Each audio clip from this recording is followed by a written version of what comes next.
Mesdames, Messieurs, bonsoir. Merci de nous recevoir chez vous et bienvenue sur cette nouvelle édition d'information sur la télévision Labari. Bonne retour de jeunes à toutes et à tous. L'information, comme vous le savez, après la France, c'est au tour des États-Unis d'Amérique de voir rompre leur coopération militaire avec le Niger. L'annonce a été faite hier, samedi 16 mars 2024, à travers un communiqué du CNSP, lu par son porte-parole, le colonel-major Abdraman Amadou Jipo.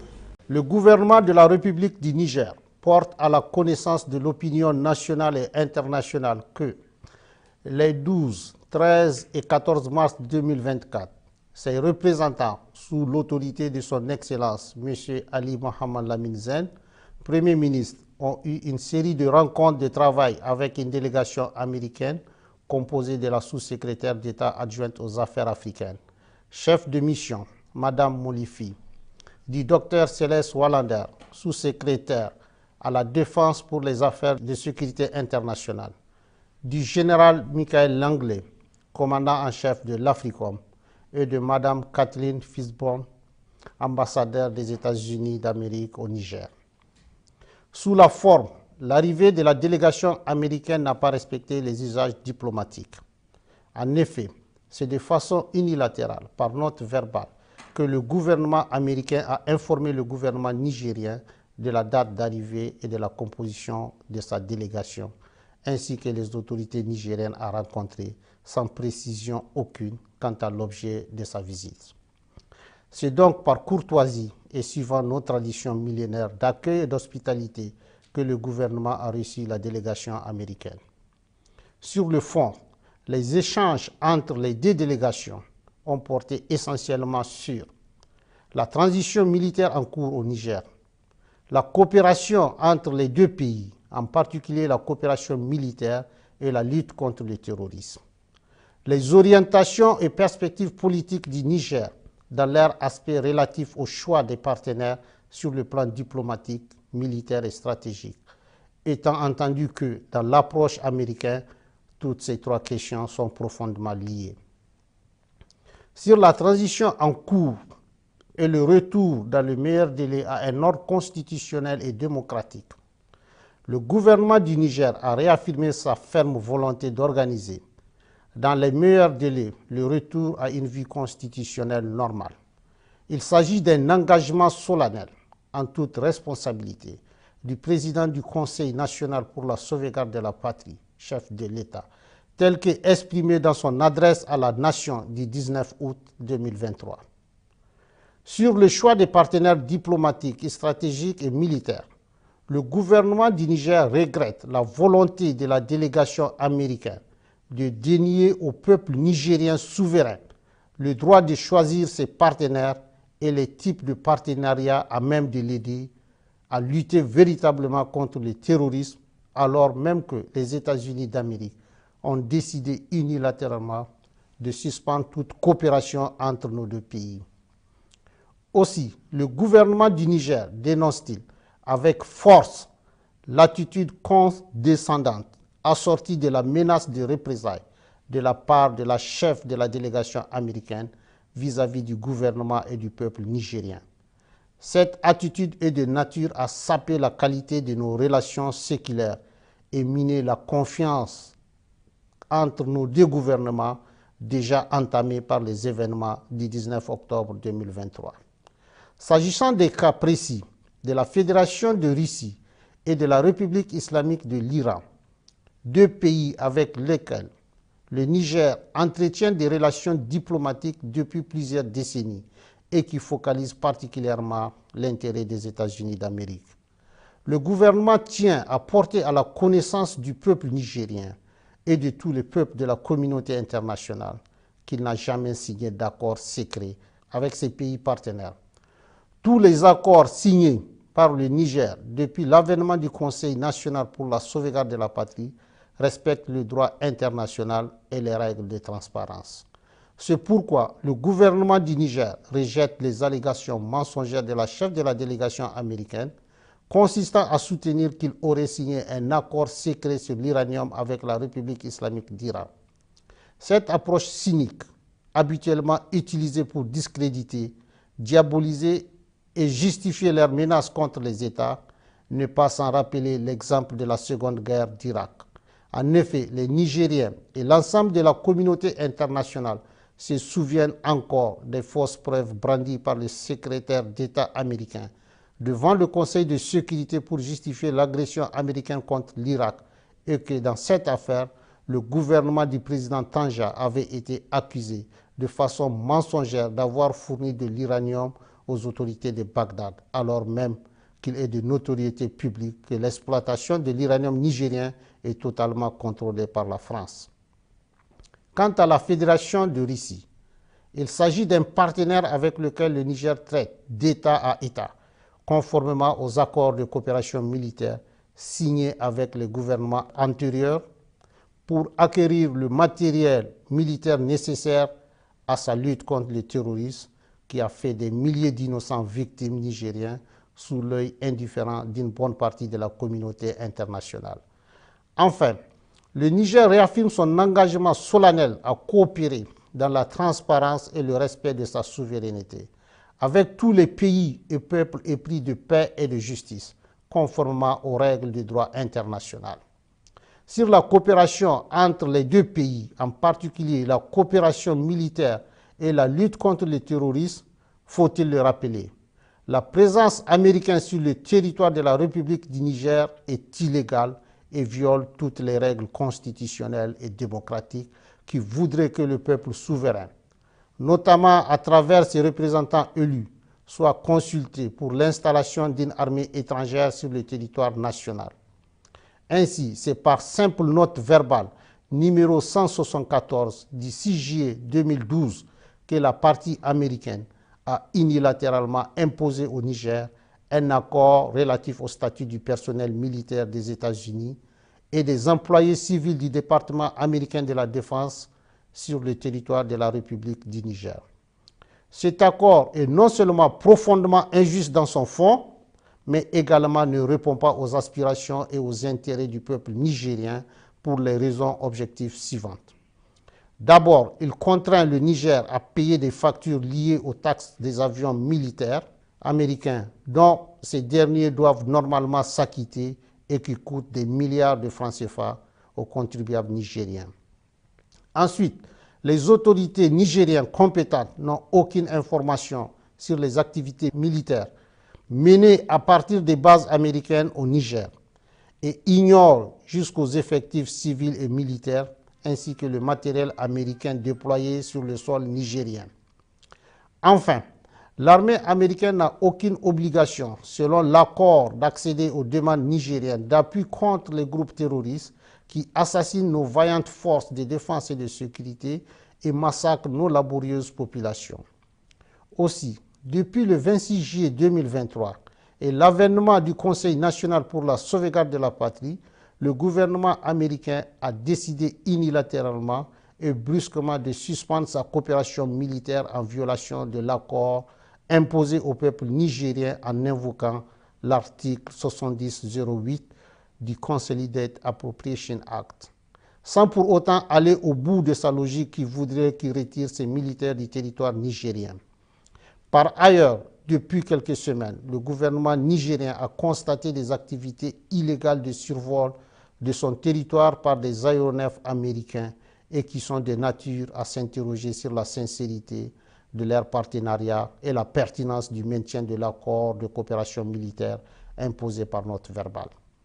Au vu de tout ce qui précède, le gouvernement du Niger, prenant en compte les aspirations et les intérêts de son peuple, décide en toute responsabilité de dénoncer avec effet immédiat l'accord relatif au statut du personnel militaire des États-Unis et des employés civils du département américain de la Défense sur le territoire de la République du Niger.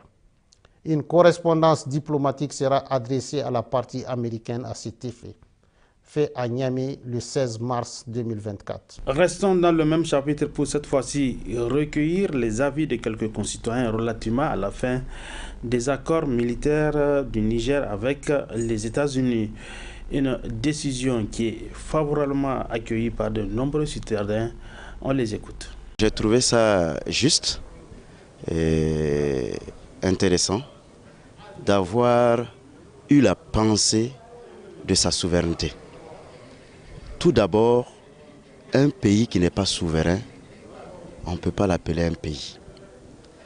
Et il y a une question souvent que on se pose la question, pourquoi ces armées sont dans nos pays?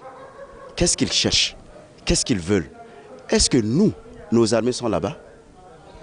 Est-ce que nous avons des intérêts jusqu'à ce que nous pouvons amener nos armées jusqu'à dans leur pays? Mais non. Je trouve que c'est une bonne idée, une bonne stratégie de prendre notre souveraineté en main et de la conduire à bon port. Je trouve que le président Tiani même, il a trop traîné. Moi, dès le lendemain de ma prise du pouvoir, je les fous tous dehors. Donc nous le soutenons pour ça et nous l'encourageons beaucoup et nous sommes avec eux et que la décision, elle est très bonne. Et ce n'est pas surprenant si aujourd'hui on est décidé de partir de la souveraineté totale. Donc cela veut dire quoi? Cela veut dire qu'il faut revoir notre cachet, il faut revoir le passé, il faut tout reprendre à zéro. Comme je l'ai dit, en 2013, nous le savons, il y a eu une traîtrise entre le ministre de la Coopération d'antan avec les États-Unis. Bon, chose que je ne peux pas peut-être avoir en tête tout de suite ici, mais je dis que ça c'est une bonne chose parce que le Niger a trop souffert donc, par le biais de certains de ses fils. D'ailleurs, soi-disant, qui signent des accords ou des traités flous.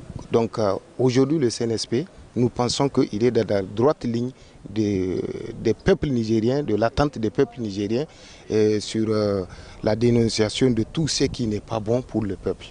Et nous trouvons satisfaction totale avec le communiqué d'hier. Moi, j'étais satisfait à 100%. Tout d'abord, il faut comprendre que nous sommes dans une nouvelle ère de prise de conscience. Donc, après la France, comme vous l'avez constaté, maintenant c'est les États-Unis. Il faut comprendre qu'il faut que sur le plan international, que les gens sachent que le Niger est un pays indépendant. On est libre de nos choix. On est libre de choisir avec qui faire nos affaires et nos relations. On ne peut pas nous imposer un comportement. Donc c'est pour ça que je soutiens fermement le CNSP dans cette optique. Tout celui qui va entraver la paix au Niger ou qui veut installer des troubles, on va le réprimer comme ils l'ont dit, jusqu'au bout. Le peuple l'attendait bien avant parce que vous vous souvenez, nous nous sommes dit, nous avons opté pour notre souveraineté. Donc il n'est pas question, en tant que souverain, que quelqu'un gère notre sécurité, ça n'a pas de sens. Moi je pense que le CNSP a agi en écoutant le peuple. Et cette information, nous l'avons accueillie avec joie, avec honneur, et ça nous rend notre dignité, ça nous rend notre fierté. Moi, je pense qu'ils ont très bien fait. Et ils ont jusqu'à preuve du contraire, même demain, notre soutien. Nous, c'est ce qu'on a entendu et c'est ce qu'ils ont fait. Le peuple est avec eux, la jeunesse est avec eux, les VH sont avec eux. Et toute la population nigérienne les encourage. Vraiment, moi, je suis 100% d'accord avec eux. C'est qu'ils sont en train de faire une bonne chose et ça va nous libérer et c'est libératrice. La suite de cette édition d'information, la communauté Pi du Niger a organisé ce matin une foire au lycée technique Wangari de Niamey en guise de célébration de leur 5e anniversaire. Pour cette foire, la communauté entend faire découvrir au public les avantages des échanges via la cryptomanie qui est une monnaie numérique inclusive. Le résumé de cette cérémonie de ce matin avec nos reporters Adam Soumana sur des images de Sadoumi. Ils ont bravé la canicule de cette journée dominicale de Ramadan pour venir témoigner de leur adhésion à la communauté Pi Network du Niger à l'occasion de la célébration du quinquennat de lancement de la monnaie numérique dénommée Pi. Le Pi Network est maintenu et sécurisé par une communauté qui se bat pour son rayonnement à travers des transactions et autres événements comme la présente foire. Le Pi a vu le jour le 14 mars 2019, donc ça fait 5 ans. Donc à l'occasion de cette date, les pionniers du monde entier, ils célèbrent l'anniversaire du Pi. Voilà, donc le 3,14 comme la valeur du Pi, la valeur mathématique du Pi. Donc en anglais c'est 3,14. Donc le 3 c'est le 3e mois et le 14 le jour. Donc 3,14 ça équivaut au 14 mars. Voilà, donc vu que le 14 mars c'est un jour ouvrable, on a voulu vraiment décaler ça pour l'amener au dimanche. Une petite exposition, donc à travers laquelle nous allons faire des transactions. Vous avez même vu, on a fait des transactions en échange de ce PI-là. C'est une crypto-monnaie. Et la crypto-monnaie, l'avantage c'est qu'elle utilise une technologie blockchain. Donc cette technologie-là, l'avantage c'est que aucun gouvernement, aucune institution financière ne peut bloquer ça. Donc on lance un appel à l'endroit de la population, donc des Nigériens surtout, donc pour qu'ils embrassent le PI. Parce que le PI, en fait, c'est une opportunité qui est là. Donc si les jeunes ont déjà compris l'utilité du PI, donc le problème de chômage et d'entrepreneuriat des gens qui manquent de financement, ça allait être résolu. Ce rendez-vous commercial autour de la monnaie numérique PI ayant drainé une foule composée de curieux et membres de la communauté PI Network Niger prouve si besoin est la confiance dont jouit cette facilitation de transactions commerciales au sein de la population. Au début, j'ai refusé de croire et il a fallu que je voie mes maîtres marabouts. On a envoyé au Nigeria, au Togo, mes marabouts pour leur demander si vraiment c'est licite ou c'est illicite. J'ai eu la confirmation que c'est licite. Maintenant, je me suis lancé là-dedans. Les collègues de travail, les amis, il y en a beaucoup à qui j'ai parlé parce que j'ai pu comprendre que la crypto-monnaie, c'est la monnaie de l'avenir. Puisque ça va arriver un moment, dans un peu de temps, les billets de banque ne vont plus circuler. Toutes les transactions financières et économiques qu'on va faire, c'est à travers les cryptos. Donc ça fait que maintenant, nous avons commencé à croire à ça. Et tous les collègues, amis et camarades qui nous ont traités de fous, de rêveurs, je suis content aujourd'hui, la preuve est là. Je viens de faire une transaction et voilà un franc que nous connaissons, l'argent CFA là, je n'ai pas déboursé. On s'est lancé à pied, on est avec PI, on sera toujours avec PI, Inch'Allah. Pour un coup d'essai, c'est un coup de maître que la communauté PI Network du Niger réalise ainsi à travers cette première foire à l'attention du public pour mieux se faire connaître et enregistrer une adhésion massive de la population. Rubrique Ramadan de cette édition d'information, c'est pour parler de l'alimentation du jeûneur. Beaucoup de fidèles sont confrontés au choix des aliments à consommer pendant la rupture et le souhour. Une de nos équipes s'est intéressée au sujet de l'alimentation du jeûneur. Le reportage est signé Ismaël Moumouni Moussa. Notre santé dépend en grande partie de notre alimentation.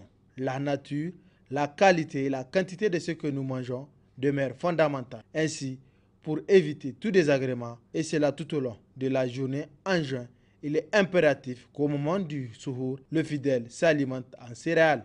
Notamment la pâte de mil, la pâte de maïs ou les autres céréales de façon générale. Donc les céréales, c'est très bon notamment pour le souhour.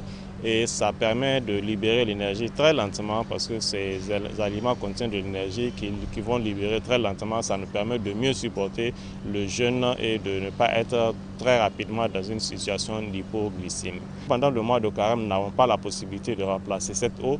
Donc du coup, la consommation des excitants doit se faire avec modération, notamment à l'aube, parce que tout simplement, ça renforce la déshydratation. Maintenant, des excitants pris la nuit, ça peut altérer la qualité du sommeil et parce que prendre du thé à 23h à minuit, donc ça peut avoir un effet sur la qualité du sommeil et ça fait en sorte que pendant le mois de Ramadan également, on est confronté à des sensations d'insomnie, on est confronté à des sensations de fatigue et ces sensations d'insomnie et de fatigue vont être renforcées par la prise des excitants. Le fait de trop manger au moment de la rupture du jeûne peut enclencher des troubles digestifs. Autre conseil que je donnerais, ce sont des petites choses que nous faisons pendant le mois de carême qui renforcent les constipations, qui renforcent les troubles digestifs, c'est le gavage. Donc je pense qu'il n'est pas nécessaire de se gaver pendant le mois de carême. Je pense que c'est une situation qui est là et certains ont la tendance à vouloir rattraper tout ce qu'on n'a pas pu faire dans la journée, à vouloir le faire la nuit. Donc cette tendance-là est une mauvaise habitude et ça va plutôt nous fatiguer plutôt qu'au lieu de nous faire du bien. Donc le gavage est à déconseiller.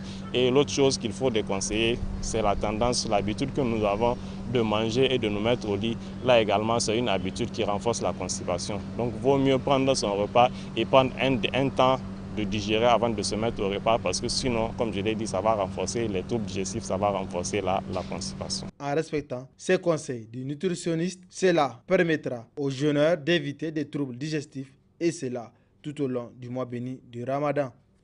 Au-delà de l'alimentation, sur le plan spirituel, quelles sont les recommandations fortes aux jeûneurs pour tirer meilleur profit de ce mois béni de Ramadan? Élément de réponse avec le prédicateur Ben Salah. Le meilleur des musulmans, a dit le Messaïd de la sallallahu alayhi wa sallam, ou du moins le croyant le plus aimé par Allah est celui-là qui est au service des autres. L'œuvre la mieux appréciée par Allah est celle qui consiste à provoquer la joie dans le cœur de l'autre.